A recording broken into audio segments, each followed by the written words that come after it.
Karibu Kishen Enterprises Limited, wauzaji wa mota na mashine mbalimbali. Leo tumekuletea motors aina ya Toyo ambazo zinatumia umeme. Mota hizi ziko za aina mbili. Tuna single phase ambayo inatumia umeme mdogo na tuna three phase ambayo inatumia umeme mkubwa. Tuna mota ndogo za single phase ambazo horsepower 1 mpaka 10, lakini pia ziko kwenye three phase ambayo ni horsepower 1 mpaka 10.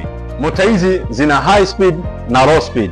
High speed ambayo ni RPM 2800 na kuendelea, na low speed ina RPM 1400 na kushuka chini.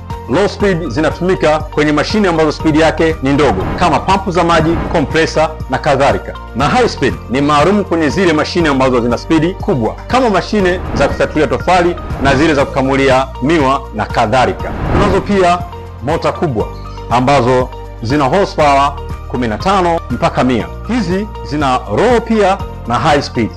Mota hizi aina ya Toyo unaweza kufunga kwenye karasha, kupiga dhahabu, mashine za kusaga, mashine za kukoboa, hata mashine za kukamulia mafuta ya alizeti na kadhalika. Mota hizi zimetengenezwa kwa teknolojia ya Kijerumani ambazo ni pure 100% ni copper.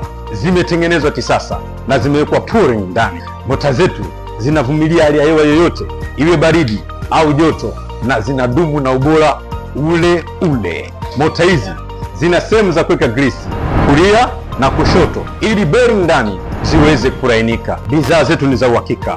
Warranty yake ni miezi 6.